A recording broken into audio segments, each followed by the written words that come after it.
So both bands, again, the writing process of White Lies and Downtown Clown was pretty much the same because we were only a singer difference between the core musicians.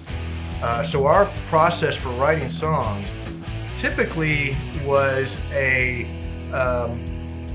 event where we'd be tuning up for practice and warming up and stuff, and someone would play a riff, and the fuck's that?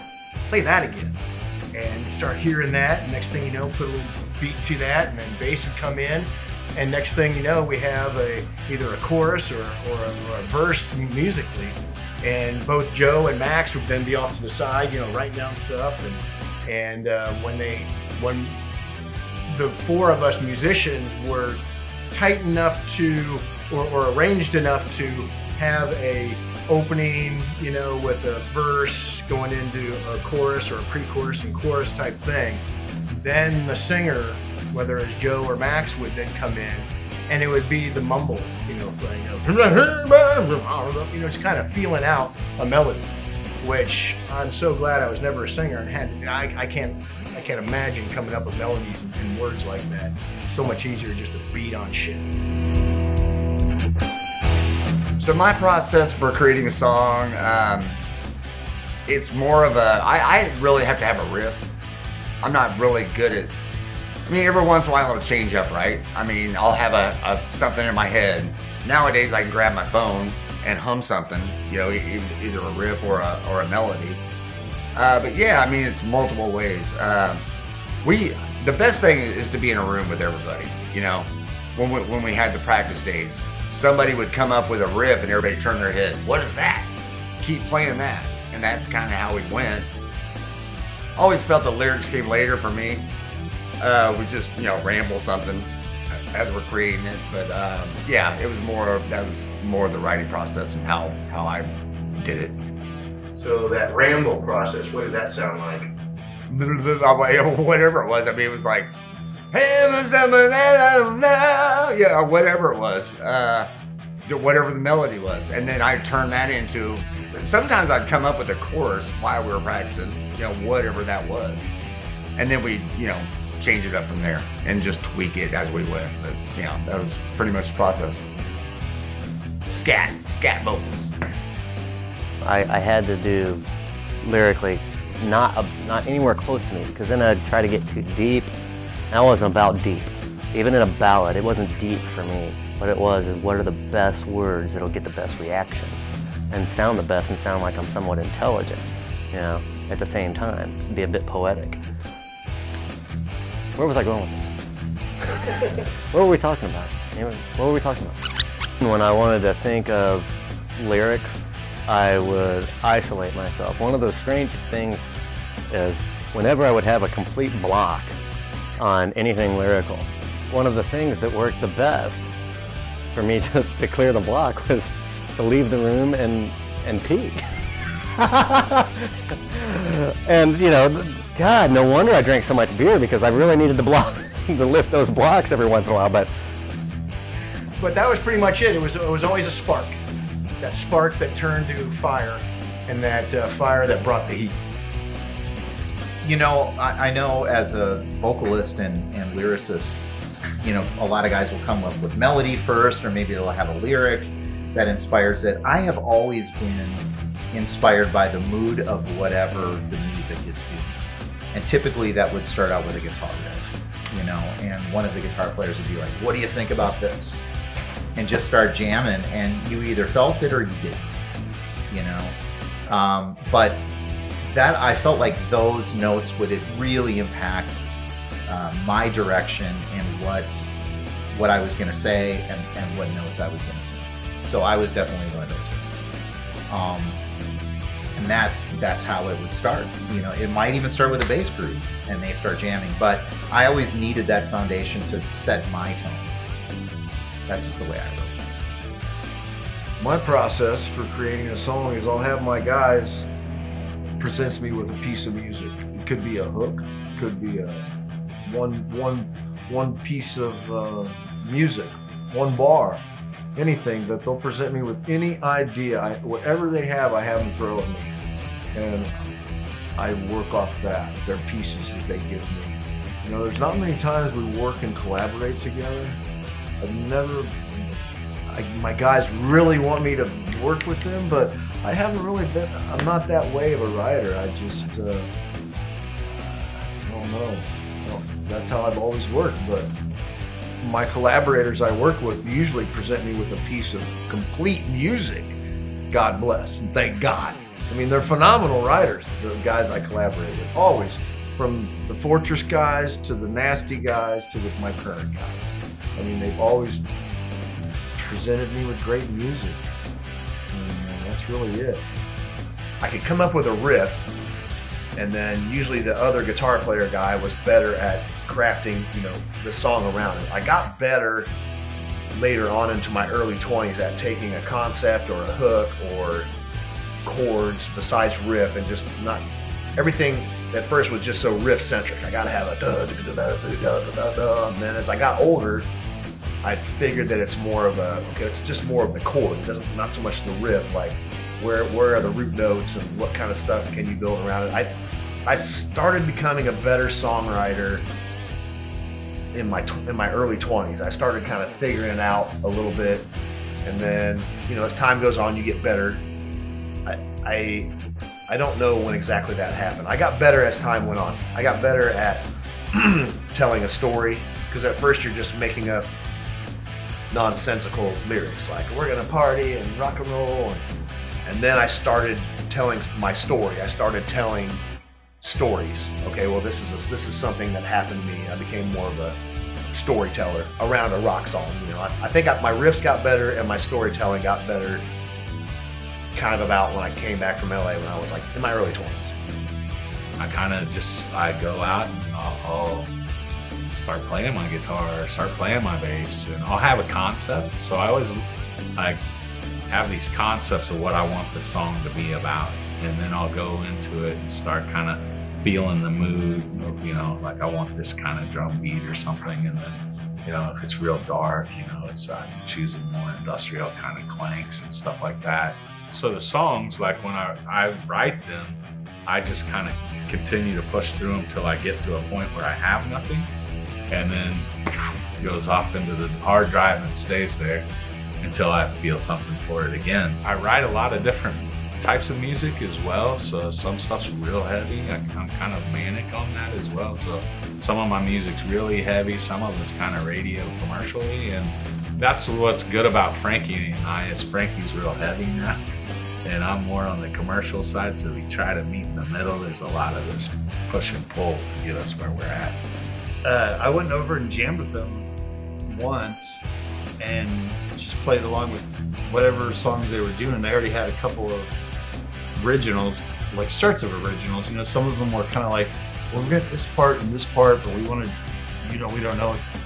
We haven't figured out like the next thing yet or how to arrange it. So then I was kind of like not wanting to take over right away. I was like, oh, I'll give it like 5 minutes. But after a while, like we had a song called Fly. It's a great song that Scott wrote most of it. And he was like, I feel like it needs something different to, you know, for an intro and then a different solo section or whatever. I'm like, dude, I have a song that's like almost identical to that, but it's not nearly as good as this. But it's like, maybe I can take the parts from this song that kind of sucked of mine and add them to Fly and do it with like that vibe. And it worked right away. And it's like, oh shit, you know? and we would write a lot of, like we would jam together and write songs together, just as we would plug in and just kind of get our fingers warmed up and stuff. Our process for creating the song, usually the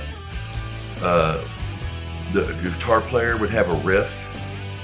A lot of the times the guitar players would have a riff they would come up with, or they'd say, hey, I got this, and we would just build from that.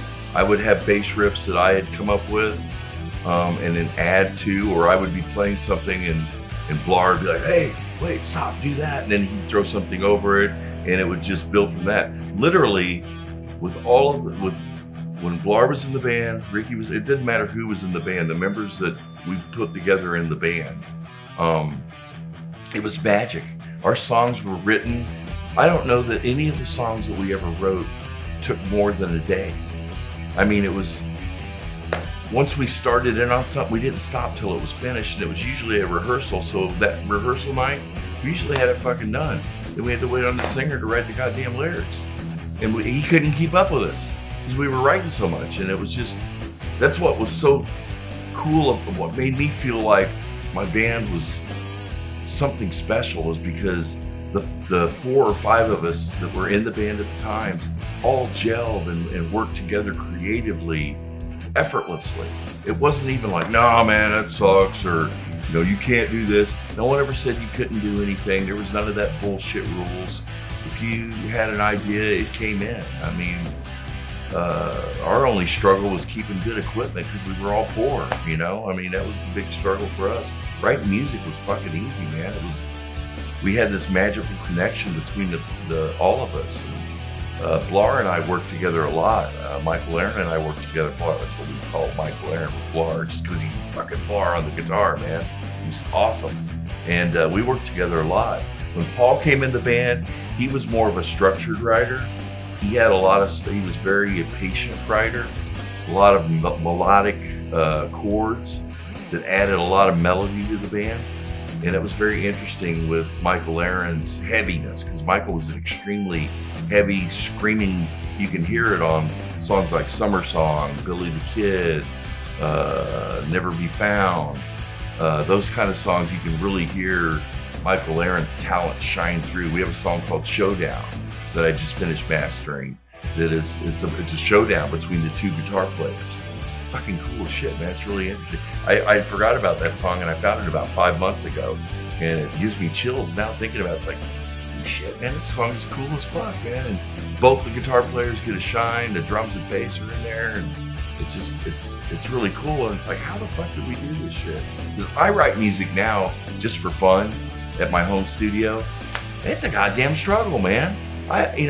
It takes me a month to put something together. I had my bros with me.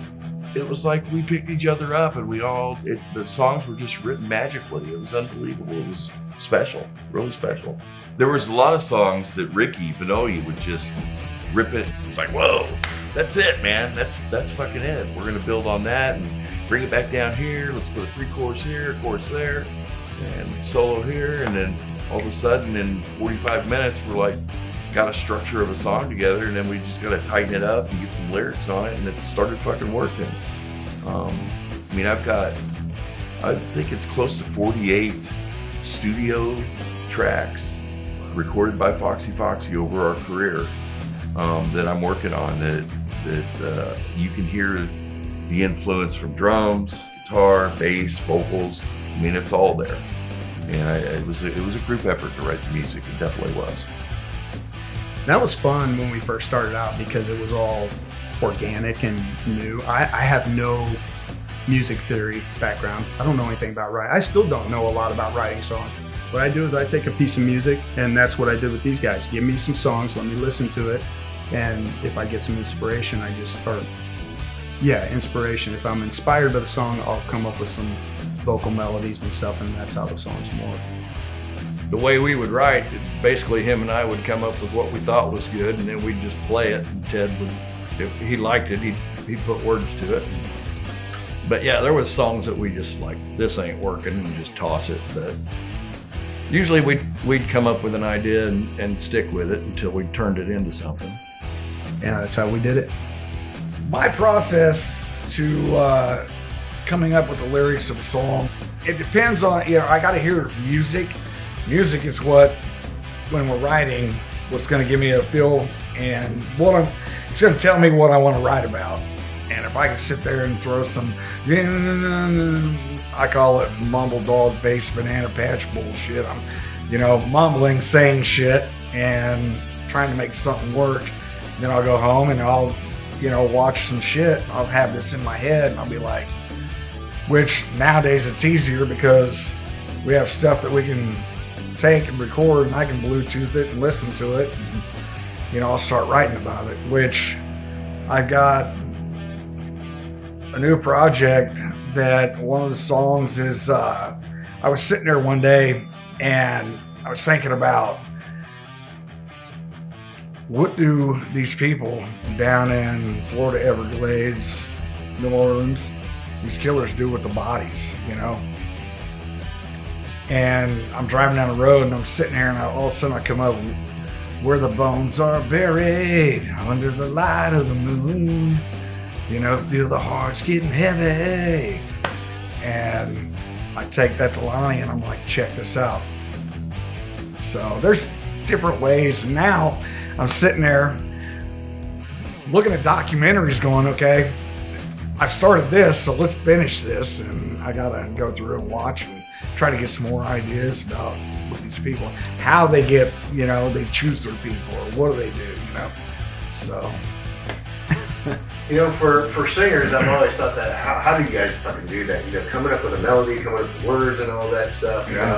And I've noticed that with the singers, that I've played with over the bands I was in. But what'd you call it, the mumble what? Mumble dog face banana patch. Exactly. Everybody's got their version of it. Yeah. Right? Where you just kind of, yeah. Right? If you listen to what you're trying to do, there's a word there, and and that's just like that song about child abuse, man. I watched this documentary on child abuse and missing kids, and that's where I come up with one of the songs for Thrust. Inspiration. Yeah.